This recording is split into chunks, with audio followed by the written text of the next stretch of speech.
Buenas, iniciamos su programa Pensamiento Global. Este es el cuarto programa de los próximos 100.000, doctor, que ya hemos anunciado siempre que vamos a hacer. Saben ustedes que nos estamos transmitiendo por RNN, Canal 27, por todas las redes sociales, YouTube, así mismo como Pensamiento Global, Instagram, Facebook, TikTok e Instagram. Nos falta una red, nos falta una de las redes. Sí, bueno, creo que sí. Ahí están. Bueno, todas las redes sociales nos pueden encontrar como Pensamiento Global TV. Doctor, por todos los lados nos encuentran. Sí. Bueno, saludos amigos, un abrazo para todos. Y nosotros nos sentimos muy contentos de volver de nuevo aquí a compartir con ustedes. Y bueno, hay que decirle también gracias a Dios que estamos aquí. Pasamos estos días santos, estos días de Semana Santa y celebrando también, lo que somos cristianos, la resurrección, que es la fiesta de las fiestas, es la fiesta de las fiestas, la resurrección. Y yo creo que también una bendición de Dios que estemos acá compartiendo con ustedes y además también una oportunidad para pedirle a Dios por las personas y las familias que han sido afectadas con los accidentes que tuvimos en estos días. Son 27, ¿verdad? Los fallecidos, sí. Que para mí el número es demasiado alto porque yo siempre pienso que debemos celebrar la primera Semana Santa sin un solo muerto. Sí, de hecho hubo una reducción de los muertos por accidente y como siempre la mayoría accidentes de motor, pero hubo 27 fallecidos, según el COE, el informe que dio, se movilizaron alrededor de 8 millones de dominicanos en este periodo de Semana Santa, pero sigue siendo alto el número de fallecidos en accidentes, doctor. Sí, yo estaba mirando una estadística, unas informaciones de lo que pasó en estos días. Y óyeme estos números no son oficiales, no son determinantes, porque después de eso fue como el sábado en la tarde, yo recogí todo esto. Oye, 9.813 fiscalizaciones por distintas faltas, la DGC, por naturalmente violar la ley 6317. También 996 fiscalizaciones a conductores por transitar sin seguro o por vencimiento. Y por exceso de velocidad, 840. Y bueno, y así unos números ahí y muchos vehículos también tomados por infracción. El hecho es que es un mal que tenemos nosotros que ir superando, porque es el mismo grito cada Semana Santa. Y bueno, todo el mundo hace mucha oración, todo el mundo hace muchos consejos, y al final tenemos que llorar como quiera que sea. Bueno, yo reflexionando un poco sobre esta Semana Santa, definitivamente a mí creo que todos los años repetimos más o menos las mismas cifras, las mismas situaciones, se hace el mismo operativo. Y le voy a decir una frase que yo he usado cuando me he referido a los resultados del sistema educativo. Que yo digo que a nosotros nos están anunciando los cadáveres sin haberle hecho la autopsia y determinar las causas del problema para buscar soluciones. Y a mí, en definitiva, es lo que más me preocupa. O sea, creo que pasarnos todos los años reportando las cifras de accidentes y de situaciones que se presentan en el periodo de Semana Santa, en Navidad y otros feriados largos, a mí no me hace mucho sentido. Yo creo que hay un momento donde la sociedad dominicana se tiene que sentar, analizar realmente el problema de fondo, ver lo que está pasando, buscar las causas, identificar soluciones que sean perdurables y que de alguna forma empiecen a resolver el tema de forma estructural. Eso significa que posiblemente nosotros vamos a tener que usar dos medidas. Ya con la población adulta que recibe algunos mensajes que no son consistentes en el tiempo porque se anuncia básicamente el periodo de Navidad, pero esa población adulta yo lo que creo son en medidas que hay que tomar de manera mucho más drástica para poder evitar todos estos acontecimientos que se dan en Semana Santa. Y con la población y las nuevas generaciones hay que entrar en un proceso agresivo de educación y de generar una nueva mística, una nueva cultura de comportamiento, de respeto naturalmente a la vida, de respeto al ciudadano, porque no veo más salida. Yo con la población adulta, los japoneses lo tienen muy claro, después de 30 años, cuando hay determinados comportamientos y valores que tú no has tenido, es muy difícil incluso que se modifique y que solamente se puede modificar cuando se aplican medidas con cierto nivel de rigurosidad y de forma sistemática y continua, sin mucha tolerancia. Y naturalmente con la población que surge, que empieza a surgir, bueno, entrar en un proceso agresivo de educación desde la escuela, desde la familia, que tienen que generar un tipo de mística, de comportamiento, de cultura diferente de actuación en sentido general. Mira, yo recientemente, hace como un mes, fue el último que escribí 3 artículos sobre mi experiencia en lo del tránsito. Naturalmente mi experiencia implica también algunos paseos por los mundos, como Israel, Curitiba, Alemania, algunas experiencias que uno tiene de algunas islas. Yo me asombro del respeto que tienen algunas islas de islas pequeñas aquí del Caribe. Óyeme, no hay manera que uno vaya a cruzar una calle que el vehículo automáticamente no se pare. Es un respeto a la vida. ¿Y cuáles accidentes hay? Prácticamente 0 accidentes en esa. Te puedo mencionar 3 islas del Caribe, en las que yo viví incluso. Yo viví 6 años en esas islas. Pero digo, lo que quiero decir es que escribí 3 artículos, y lo escribí a propósito, y se lo envié al presidente también de la República, sobre la visión que yo tengo de la experiencia que yo tuve de 4 años en la OTTT, y que era lo que es hoy el Intran, con la modificación que la ley 6317 tuvo. Pero además de eso, la experiencia que uno va teniendo y viendo los medios que usamos nosotros aquí de tránsito. Pero sobre todo en ese punto que hiciste, Pedro, que naturalmente se está insistiendo mucho en lo que es la educación. Incluso hay un acuerdo entre el Ministerio de Educación, en la que yo soy el punto focal, precisamente el ministro me nombró punto focal ante el Intran, para ver cómo nosotros contribuimos, no solamente metiendo en el currículum, que diga simplemente de darle clase a los muchachos, como dicen alguna gente, sino es una cuestión más integral, mucho más integral. La educación vial es un asunto mucho más integral. Bueno, de todos modos, eso fue un punto, en Semana Santa que tuvimos. Yo quiero destacar también, Pedro, voy a destacar mucho por mi simpatía y mi apego, el mensaje, más que mensaje, el grito que lanzó el Papa Francisco al mundo sobre el problema de la violencia y de la guerra, o de las guerras, porque no es un problema de una guerra, ya hay guerra por todos los lados que tenemos nosotros. Yo conté el día pasado y hay 44 países en guerra en este momento. Y el llamado fervoroso que el Papa hizo recientemente, en el caso de Irak, en el caso de Rusia y Ucrania, en el caso fue muy fervoroso, muy ferviente en el llamado con la situación de Gaza y de Israel. De manera que algunos dicen que es una voz en el desierto, porque no le oyen. Hay algunas cosas que naturalmente que no contribuyen a eso. Pero bueno, yo creo que es un signo profético, un ejemplo de que realmente tenemos que trabajar por eso. Porque no podemos dejar que Putin y la gente nos tiren la bomba y que lleguemos a una tercera guerra mundial, ¿verdad que no? Así es. Bueno, también tuvimos el Viernes Santo, el sermón de las 7 palabras, emitido por el Episcopado Dominicano. Y claro, y cuando uno ve el sermón de las 7 palabras, no deja también de ser reiterativo los temas que la Iglesia Católica toca. Tocaron el tema carcelario y de la situación en que viven los privados de libertad. Tocaron el tema educativo y hablaron específicamente de toda la burocracia y que hay alrededor de la educación y que se ha convertido de alguna forma en un mecanismo que dificulta el mejoramiento sostenido de la calidad educativa. Hicieron una crítica incluso a la formación docente en las universidades.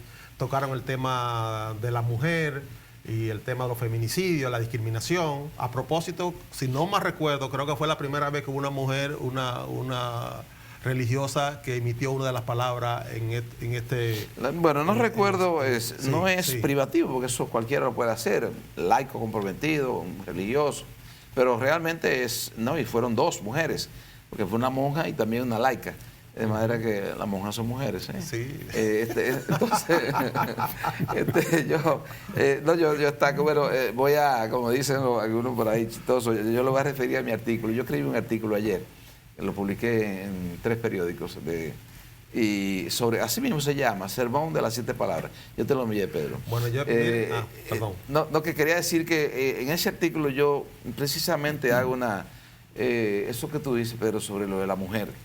Fíjate que fue un llamado bastante, muy impuntual que hizo la monja, la hermana religiosa, sobre la mujer para imitar la imagen de María. Que a María siempre la presentan como una mujer santularia, que sepa. María fue una mujer revolucionaria también, entonces ella llama a una revolución a partir, a la revolución de la mujer, a partir de la revolución espiritual, a partir de la espiritualidad de María. Bueno, creo que fue un aporte importante y tuvo bastante resonancia. En todos los medios de comunicación, las 7 palabras fueron bien difundidas. De hecho, tocaron en el tema de la migración, de los migrantes, sí, también, claro. La migración haitiana, tocaron el tema de la seguridad social, los problemas que son reiterativos y estructurales. Yo hubiese querido también que la iglesia hubiese hablado en algún momento, para mí, lo que es posiblemente el pecado histórico de la iglesia, católica sobre todo, y de otras denominaciones, que es el pecado del encubrimiento.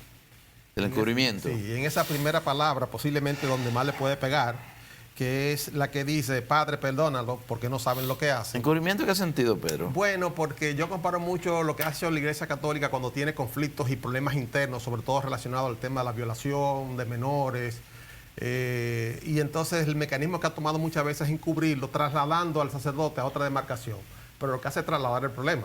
Eso es como cuando hacen en la policía, que hay un destacamento, una demarcación determinada, y lo resuelven trasladando cuando hay un conflicto, hay un problema donde se ve implicado ese militar o ese policía, lo trasladan a otra demarcación. Creo que también me parece, y estoy de acuerdo con la crítica social que hace la iglesia, sin embargo yo creo que en esta ocasión me hubiese gustado también que revelaran ese pecado, para mí histórico, que tiene la iglesia, que ha sido el del encubrimiento. Es una crítica y hasta cierto punto una autocrítica que uno se hace por ser católico de alguna forma también. Sí. Yo creo que también, aunque no es el episcopado, hay que quedar bien claro que no es el episcopado que está hablando ahí, son predicadores que se fueron escogidos, no necesariamente tienen que hablar en nombre de un obispo determinado, ni tampoco de la voz del episcopado, pero sí es la voz autorizada de una persona que está comprometida en la iglesia. Y yo creo que también un paso positivo, Pedro, yo estoy de acuerdo con eso que tú dices, hay mucha frecuencia, pero además un paso positivo que veo es que el discurso a nivel social, el aporte de la iglesia ahora fue un poquito más de compromiso. Se está acusando a la iglesia en este momento, especialmente a la jerarquía, de ser un poquito medio silencioso. Y bueno, diríamos que eso le cae bien al gobierno. No, nadie cae. Y me gustó mucho lo que dijo un funcionario del gobierno. La única manera como la democracia puede desarrollarse con críticas que sean con juicio crítico, o personas que sean críticos y además de eso que hagan propuestas. Y la iglesia creo que también hizo propuestas. Yo no quiero terminar, Pedro, este momento sin informar que ayer una encuestadora dominicana, la ACD Media, publicó una encuesta donde le da al candidato presidencial y presidente de la República, Abinader, un 62%. Creo que es importante esa información. A Leonel le da 22% y no es sorpresa, pero bueno, es un año, algo medio, la gente estará preguntando por qué sigue bajando. 8% para Abel Martínez. Yo creo que el PLD en estas elecciones va a implantar un récord en el porcentaje más bajo de un proceso electoral. Recuerdo que en el 1994, creo que fue, sacó un 13%, después de haber tenido un 30 y algo por ciento en el 90. Ahora estamos de cara a una situación catastrófica.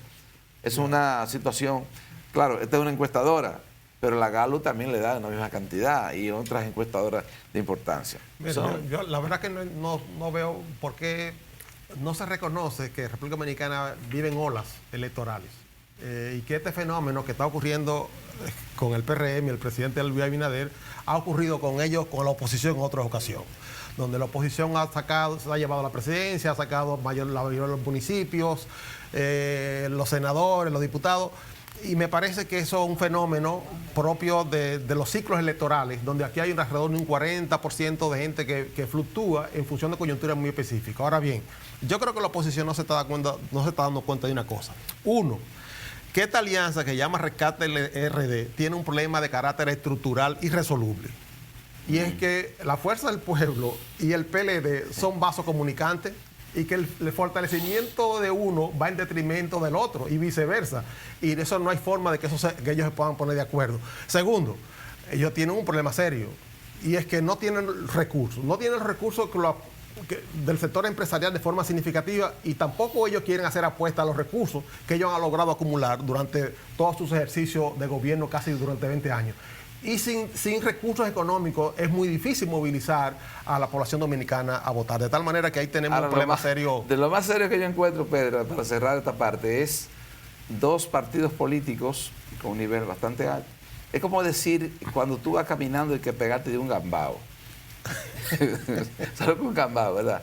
Bueno, de una gente, de una persona que tú sabes que tiene una situación muy especial y que no va a poderte auxiliar. ¿Tú sabes lo que dije pegarse de Miguel Vargas Maldonado?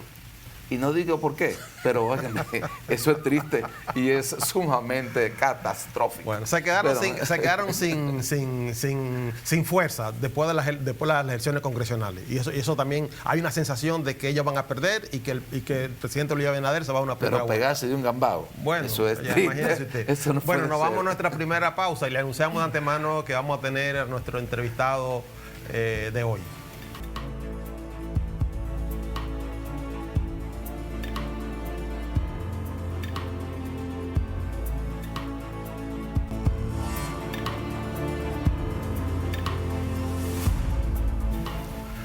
Continuamos con su espacio Pensamiento Global.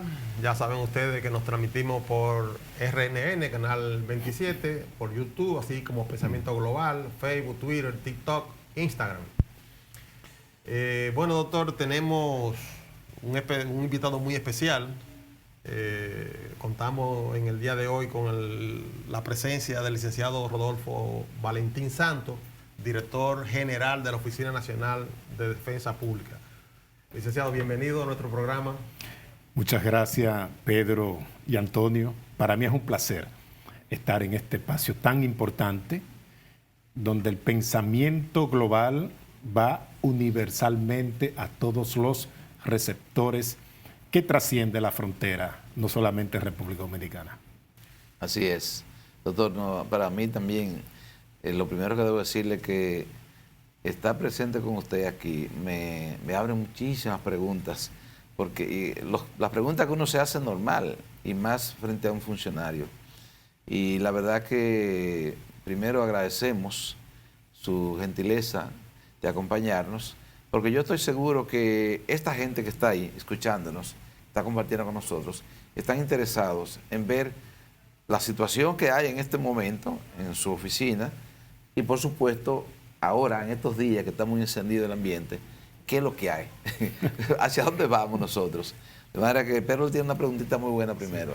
Sí. Bueno, de hecho, presentar al doctor Santos, Valentín Santos, son como 5 páginas de CV, de currículum. Pero licenciado en Derecho, tiene maestría, bueno, muchísimos cursos que ha hecho. Y yo cuando a mí me dan un CV, uno tiende a ver tinta y papel cuando uno le da un CV, pero yo lo que veo son rostros, esfuerzo, sacrificio, compromiso con la sociedad, con todo lo que implica un proceso de formación y preparación tan riguroso y de tanto tiempo que usted ha tenido a lo largo de todos estos años. Y entonces, bueno, no voy a leer el CV de nuestro invitado, sino decirle que para nosotros es un placer y reconocer realmente el esfuerzo por toda su hoja de vida, de formación y de experiencia, que dice mucho del nivel de dedicación y responsabilidad con que usted ha asumido su propia responsabilidad. Mire, doctor, normalmente creo que el país conoce el concepto de abogado de oficio, y creo que es un concepto que se ha divulgado de manera reiterativa. Claro, no creo que tampoco sea del conocimiento de toda la sociedad. Pero es probable que la gente no sepa que un abogado de oficio pertenece a la Oficina Nacional de Defensa Pública, que usted le dicen ONDP.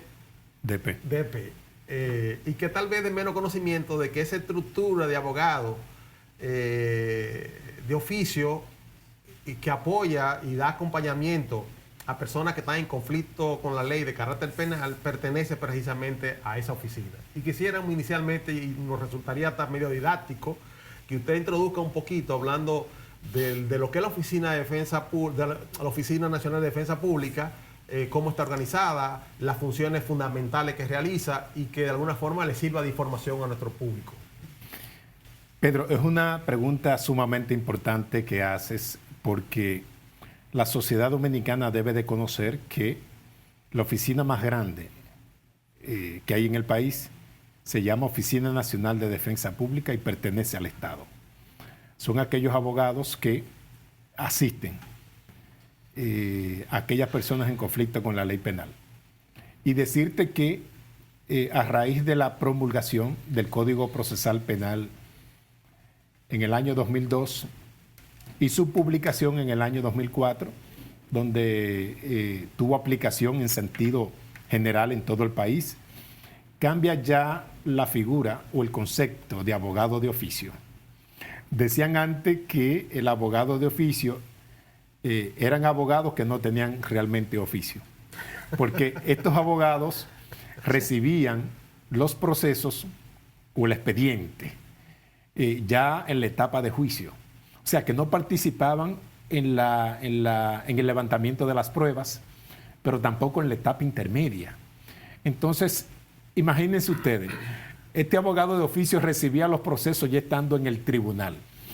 ¿Cuántas conculcaciones a derecho pudo ser objeto esta persona en conflicto con la ley penal? Un montón de violaciones respecto a esa persona. Pero ya el sistema cambió. A raíz de la promulgación del Código Procesal Penal, obligatoriamente se crea la figura del defensor público. El defensor público es una figura que está establecida en todos los países.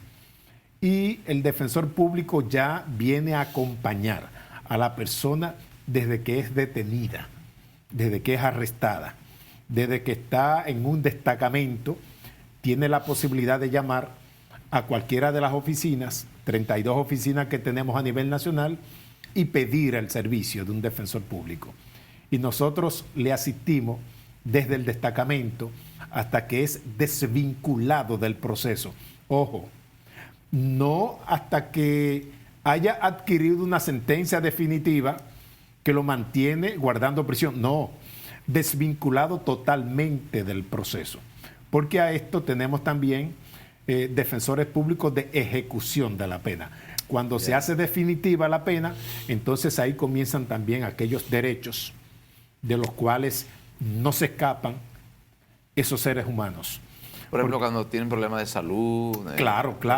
Cuando tienen situaciones de salud, cuando ya han cumplido más de la mitad de la pena y han tenido un buen comportamiento, podemos nosotros solicitar el cambio de modalidad de la prisión. Puede ser también que tenga un permiso laboral. Nosotros tenemos usuarios que salen los lunes y regresan los viernes a las cárceles y tienen una conducta ejemplar. Van a sus casas. Claro. Independientemente del tipo de medida de coerción que se le haya impuesto. Exacto. Independientemente de la pena que se le haya impuesto. El tema de las medidas de coerción no son más que medidas que son provisionales, también denominadas cautelares, ¿no? Que para que la persona quede sujeta al proceso. Por ejemplo, la más impuesta en República Dominicana es la prisión preventiva. Por eso tenemos una alta tasa de presos preventivos. Y retomo el tema de la Oficina Nacional de Defensa Pública. La Oficina Nacional de Defensa Pública nace de manera paralela a este Código Procesal Penal. Era imposible la aplicación de este código sin la existencia de defensores públicos. Esto lo digo porque 2 años antes recibimos capacitación y formación para poder acompañar la aplicación de este Código Procesal Penal. Es tanto así que donde las personas en conflicto con la ley penal, cuando son llevados a una oficina de atención permanente, o sea, que la persona ve por primera vez la cara a un juez, nosotros en todo el país tenemos apostado un defensor público. Nadie puede quedar exento de tener una defensa que el Estado le provea si no tiene recursos económicos. Y aún teniendo recursos económicos y por cualquier causa no tiene abogado, también la defensa pública le asiste. Y la defensa pública no discrimina el hecho, el tipo penal, ni la persona que requiera nuestro servicio. Y de verdad que debo decir que nosotros contamos con uno de los mejores abogados penalistas del país, que es un defensor público. Luego de un riguroso concurso de oposición, le voy a poner un ejemplo. Nosotros podemos hacer un concurso de oposición para 30 defensores públicos y solicitan 800 abogados para ser defensor público. Muchos, ¿eh? Sí, así es.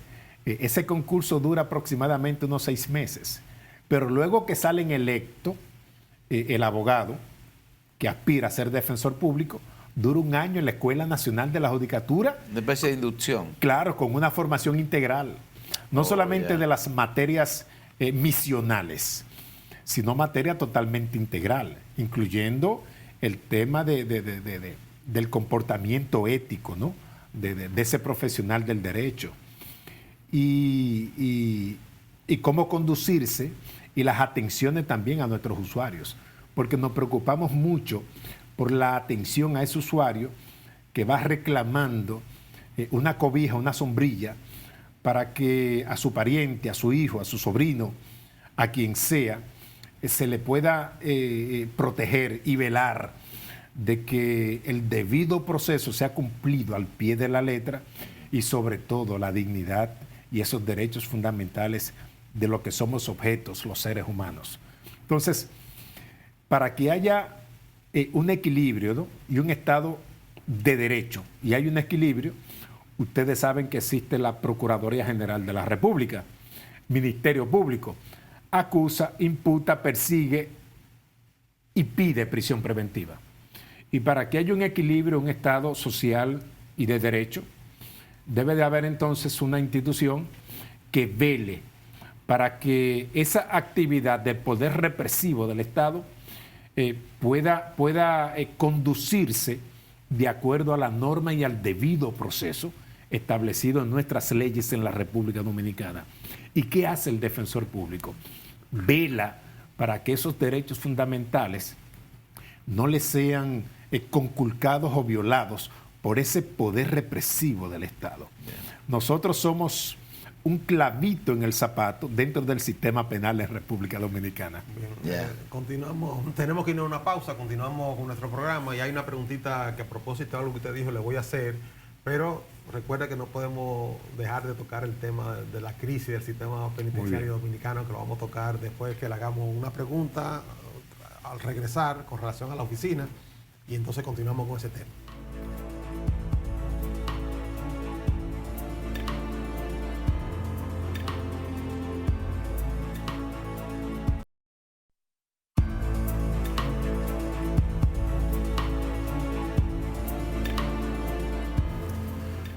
Amigos, continuamos con su espacio Pensamiento Global. Saben ustedes que nos transmitimos por el canal RNN 27 y por todas las redes sociales y asimismo como Pensamiento Global TV.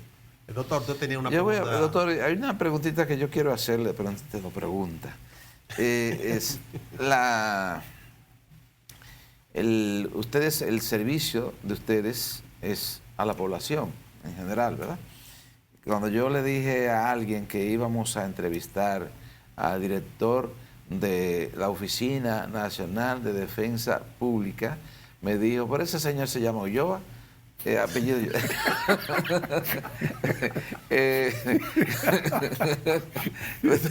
O sea, me lo confundió con el servidor el defensor del pueblo. Primero yo quiero que usted nos haga la diferencia, no para ese amigo televidente, sino porque yo estoy seguro que cuando está escuchando, yo le digo, escúchalo para que aprenda, sino también para todos los demás. Pero además de eso, hay mismo una pregunta sencilla. Además de los dominicanos, un extranjero que tenga un problema con la ley, ¿también se la tienen en las mismas condiciones? Mira, de verdad que muchas personas nos confunden con el defensor del pueblo, con el Ministerio de Defensa también, nos confunden. Ah, pero usted sí, esos son respaldos reforzados que tenemos sí. en la institución. Pero a diferencia del defensor del pueblo, nosotros somos una oficina de abogados que le asistimos de manera particular a las personas en conflicto con la ley penal. Yeah. Cuando una persona es hecha presa, ¿no?, por haber cometido un crimen o un delito y no tiene abogado, nosotros le proporcionamos un abogado. El abogado del Estado entonces le asiste. A diferencia del defensor del pueblo, que su ley establece que uno de sus objetivos principales es la defensa de los derechos fundamentales y velar para que instituciones públicas o privadas no le conculquen derecho a personas particulares o colectivas, aquellos derechos colectivos, difusos, donde se le conculquen derechos humanos. Entonces, la diferencia es muy marcada. El defensor del pueblo no hace lo que hace el abogado del Estado o el defensor público, que tiene un staff de abogados que sube a los casos penales en todos los juicios. Y déjenme darle un dato. La defensa pública a nivel nacional lleva del 80 al 87% de los casos penales a nivel nacional. Esto quiere decir que si hay un rol de audiencia, de 15 audiencias en un tribunal penal, prácticamente 10 audiencias son de defensores públicos, para que tengan una idea. Más o menos una diferencia simple, ¿no?, y sencilla de lo que es el trabajo que realiza la defensa pública y el defensor del pueblo. El defensor del pueblo defiende al pueblo. Nosotros defendemos a las personas de manera particular y singular. Y si tenemos que accionar en amparo, en habeas corpus respecto a una persona, entonces tenemos también la facultad por ley para hacerlo. Y también llevamos el 100% de los casos de adolescente en todo el país a nivel nacional. Entonces, para que la gente esté en claro que no somos el defensor del pueblo, somos el defensor de personas que de manera particular son perseguidas, acusadas, imputadas por el Ministerio Público, por algún querellante, y nosotros entonces le asistimos. Bueno, sobre los extranjeros, escúchame, Pedro, sobre los extranjeros... Respecto al tema de extranjeros, nosotros también no tenemos ningún tipo de discriminación. Cualquier extranjero en conflicto con la ley penal, nosotros también le asistimos. Igual lo protege. Y le voy a dar un dato estadístico. Pero no en el extranjero. Sí, le voy a dar un dato estadístico que es de interés, puede servir de interés. Claro, nosotros porque tenemos al país, al hermano país de Haití, lo tenemos al lado, la mayor cantidad de extranjeros que nosotros asistimos es a ciudadanos haitianos. Luego siguen los venezolanos, luego continuamos con los colombianos. Entonces, de esa manera le asistimos nosotros también a extranjeros en República Dominicana. No vemos ni tomamos en cuenta que sean extranjeros para de igual forma, con ese mismo ímpetu y ahínco, defendemos sus derechos fundamentales y velamos por el debido proceso. Y de hecho, ponemos también un poquito más de esfuerzo, si se quiere, ¿no? Porque son extranjeros y son poblaciones en condiciones de vulnerabilidad, precisamente porque son extranjeros. No tienen a su familia cerca, no tienen un empleo seguro, sí, posiblemente estén solos, no tienen hijos, no tienen parientes, y nosotros hacemos un esfuerzo mayor también con ellos por esa situación en que se encuentran. Bueno, posiblemente, hay una pregunta que le quiero hacer, pero posiblemente se la voy a hacer en medio de este segundo contenido que queremos abordar con usted, porque no queremos que se nos termine el programa y que no abordemos este tema que ha surgido en la palestra pública hace un par de semanas a raíz del incendio que sucedió en la cárcel La Victoria, donde murieron y se han registrado 13 reclusos.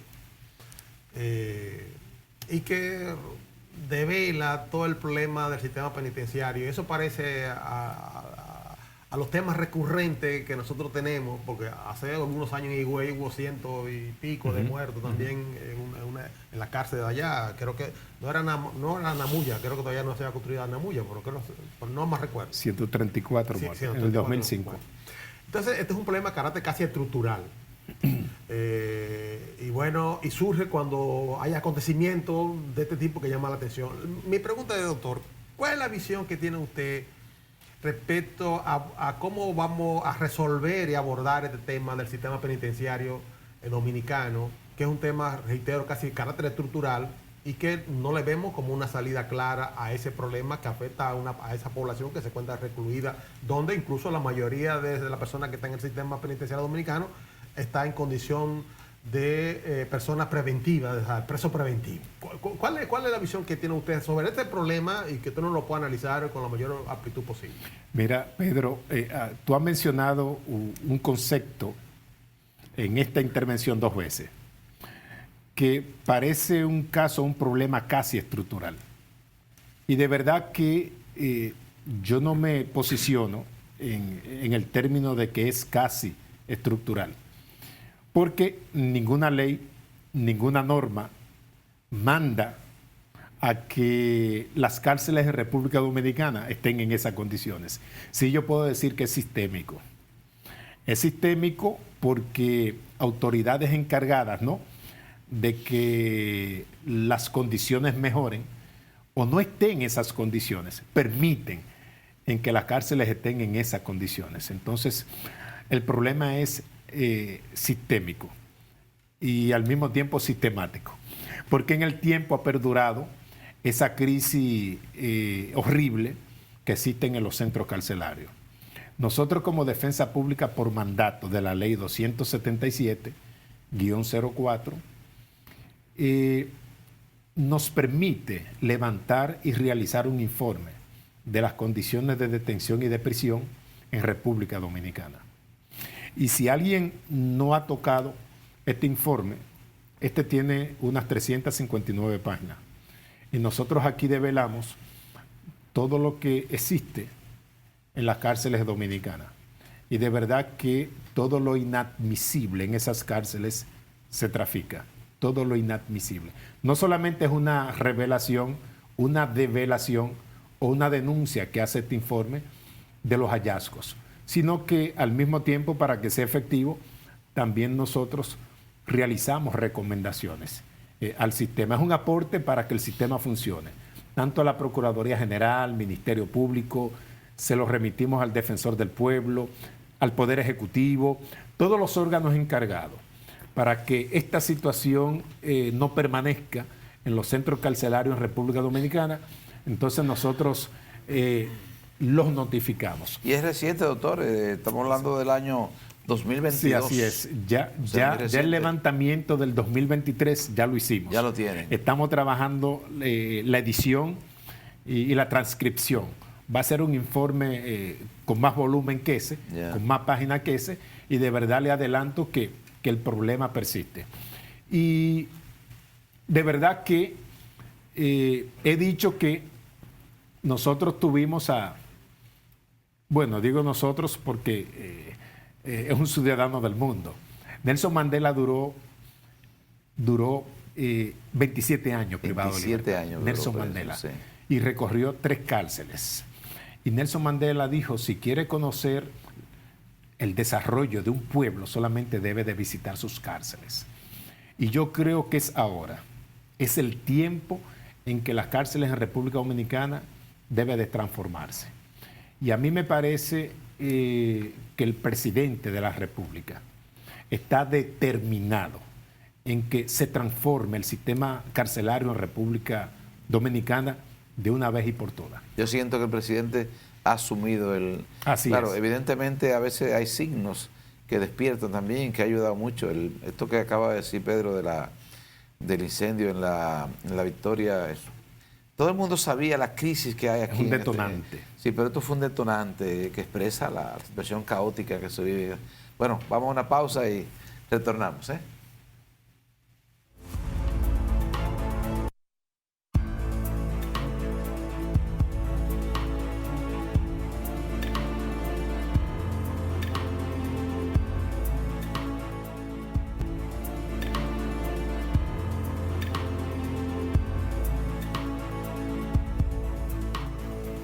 Continuamos con su espacio Pensamiento Global.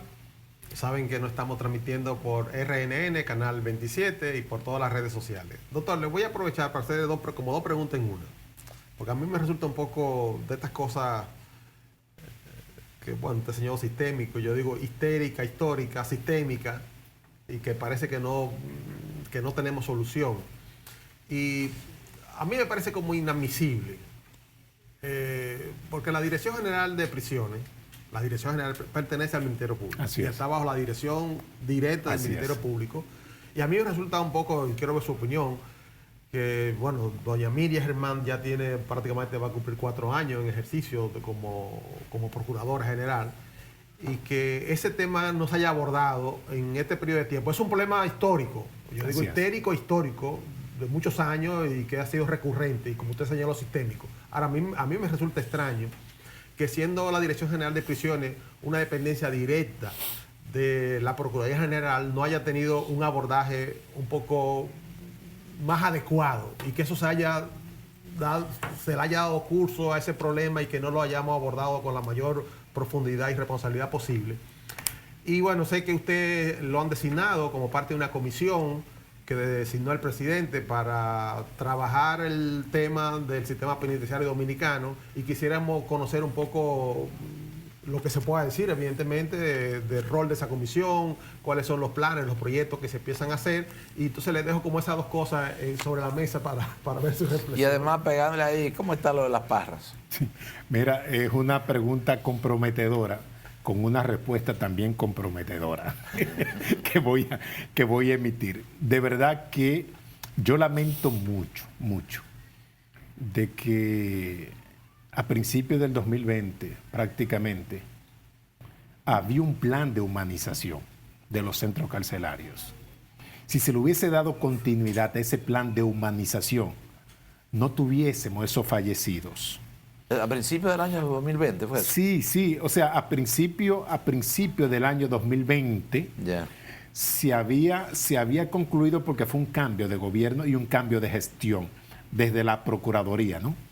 Entonces digo que debió dársele continuidad al plan de humanización del sistema carcelario, porque había un plan. Entonces, para trabajar esto debe de haber un plan estratégico institucional, y debe de haber un plan operativo, porque el problema es gravísimo de los centros carcelarios. Pero esto se detuvo en el tiempo. Esta gestión de esta Procuraduría General, señores, no ha tomado el tema en serio, o no tomó el tema en serio del tema de prisionización en República Dominicana. Y si bien es cierto que Dirección de Prisiones depende de Procuraduría General, no maneja presupuesto para meterle mano al tema carcelario en República Dominicana. Por lo tanto, a mí me parece que se detuvo en el tiempo, y de manera progresiva se deterioraron aún más las cárceles en este tiempo. Y eso que pasó en La Victoria fue un detonante de lo que puede seguir produciéndose en las demás cárceles en República Dominicana. Y yo creo que el presidente responsablemente asumió el tema. En una entrevista tan importante como esta, alguien me preguntó, ¿y qué debemos hacer? ¿Falta de voluntad? Digo yo, no. Es posible que haya voluntad o algún grado de voluntad. Lo que hace falta es determinación para resolver este problema, porque es un problema social, aunque la gente no lo crea ni lo entienda, también es un problema social. Claro. Porque figúrense ustedes, por cada privado de libertad, que tenemos aproximadamente 26,000 privados de libertad, hay 4 familias detrás. Claro, mínimo claro. 4 detrás. Usted dice, en todo el país 26.000. Sí, sí. Entonces, ese padecimiento no solamente lo sufren las personas que están privados de libertad, Claro. sino esa señora, la mamá, el papá, los hijos, los hermanos, Claro, las esposas, claro. padecen también esa indignidad en que viven. Agregue a él, los vecinos, los amigos. Sí, se hace extensivo entonces. Entonces, por eso yo digo que es un problema social Claro. y grave. Pero yo creo que el señor presidente de la República escuchó la voz de aquellos que tienen voz pero no son escuchados. Y a través de nosotros escuchó nuestro clamor. Y de hecho nosotros le compartimos ese informe al señor presidente.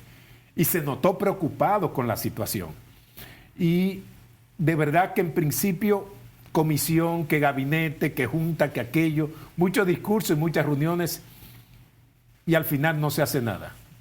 Entonces yo creo que sentí al señor presidente con la comisión que conformó, que son personas de autoridad moral, de magistratura moral en República Dominicana. ¿Ya se publicó el nombre de todas esas de las personas que van a componer esa comisión? Bueno, ya sí se ha mencionado quién lo va a coordinar. Él es el pasado presidente de la Suprema Corte de Justicia, magistrado Subero Isa.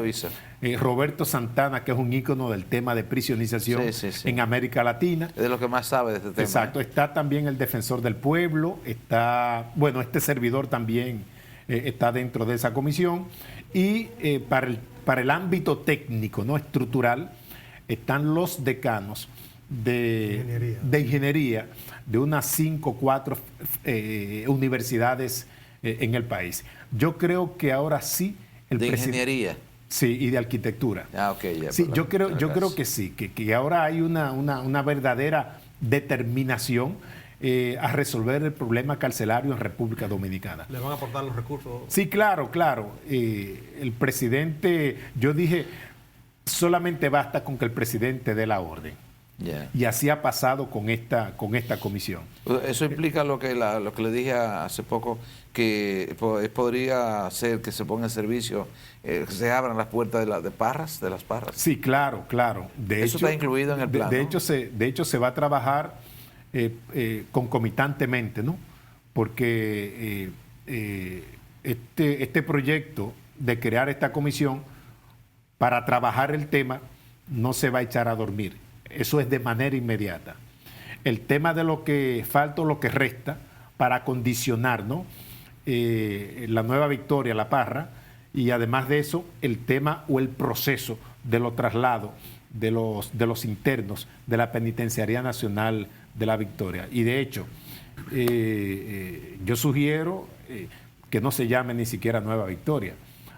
Debieran quitarle ese nombre. Sí, para que cognitivamente las personas que estén ahí no arrastren el lastre de que por tantos años se sufrió y se padeció en ese ergástula carcelaria. Nosotros le sugerimos a usted, como miembro de la comisión, que incida para que no se le llame La Victoria. No. Porque es un nombre ya que sabe amargo. Exacto. Es lamentable porque yo soy muy amigo de mucha gente de La Victoria, de la comunidad de La Victoria. Yo incluso hice mucho trabajo. Pero la verdad es que el nombre, la cárcel La Victoria, la Penitenciaría Nacional La Victoria, es un término ya que ya la gente desprecia. Así es. De manera que ojalá que también el nombre sea una expresión. Y por cierto, dentro también esos negocios y ese mundo que debe desaparecer. Es una locura. Porque es una hecatombe. Igual, otra pregunta. Lo cierto es que esa situación del sistema penitenciario y el deterioro en que se ha llegado, es imposible entenderlo si no ha habido una complicidad de las autoridades